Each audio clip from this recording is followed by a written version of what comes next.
Helicopter দিয়ে হলেও আমার স্ত্রীকে বাঁচান, যত টাকা লাগে আমি দেব। হ্যালো ভিউয়ার্স, আসসালামু আলাইকুম। এই কথাটা ছিল এক প্রবাসী ভাইয়ের। ভাই, তোমাকে সেলুট, হাজারো সেলুট জানাচ্ছি। দূরে থেকেও তোমার স্ত্রীকে তুমি এত ভালোবাসো। আসলে কথায় আছে, দূরে থাকলে ভালোবাসা বেশি থাকে, ভালোবাসা বাড়ে। আসলে সবার ক্ষেত্রে সেটা না। অনেক দেখেছি, আমার নিজের অভিজ্ঞতা থেকে আমি আমার মেয়ের স্কুলের অনেক ভাবিদের ক্ষেত্রে দেখেছি, হাজব্যান্ড বাইরে থাকে, দেশের বাইরে থাকে, কিন্তু এইরকম ভালোবাসা আমি কখনো কারো মুখ থেকে শুনিনি যে হাজব্যান্ড তাদের এত ভালোবাসে। হয়তো বা টাকার তাগিদে তারা বাইরে থাকে, স্ত্রী দেশে থাকে, তারপরে স্ত্রী সন্তানের প্রতি এতটা টান থাকে না।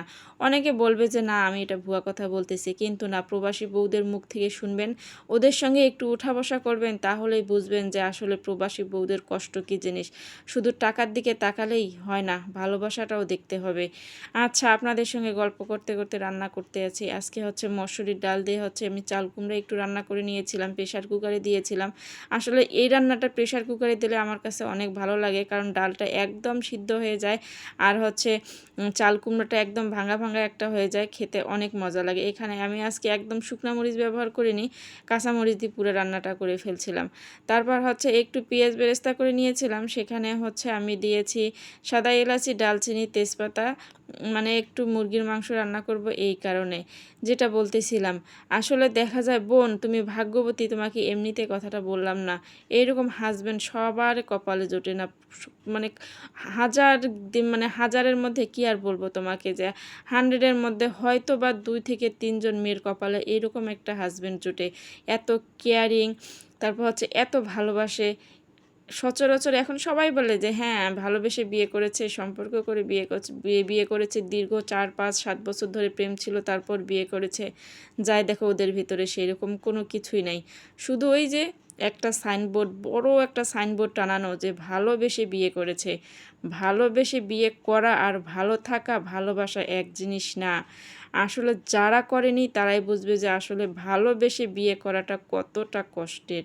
সেটাই বলতেছিলাম, বোন, তুমি ভাগ্যবতী যে তুমি এইরকম একটা হাজব্যান্ড পেয়েছো। যত টাকা লাগে আমি দেব, তবু আমার স্ত্রীকে বাঁচান। এই কথাটা সব পুরুষের মুখ দিয়ে বের হয় না।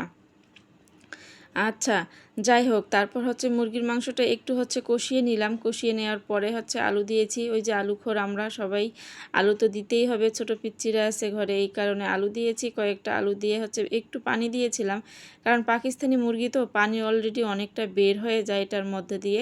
তারপর এই যে একটু পানি দিয়ে আবার দেখতেছিলাম যে হয়তো বা মরিচের গুঁড়ো একটু কম হয়ে যাবে, ঢালা ছিল না ডিব্বার ভিতরে, এই কারণে অল্প একটু মরিচের গুঁড়া দিয়ে বেশ কিছুক্ষণ এখানে ঢেকে রেখেছিলাম। রাখার পর একটু ঝোল ঝোল করে আজকে নামিয়ে নেব মুরগির মাংসটা। খুব যে একটা ভুনা করব তাও না। তারপর একটু ঝোল ঝোল করে নামিয়ে নিয়ে তার আগে একটু আমি এখানে জিরা ফাঁকি দিয়ে দিয়েছিলাম। জিরা ফাঁকি দিয়ে নেড়ে চেড়ে এভাবে আমি নামিয়ে নিয়েছিলাম। আজকের ভিডিওটা এ পর্যন্ত। সবাই ভালো থাকবেন, সুস্থ থাকবেন, আল্লাহ হাফেজ।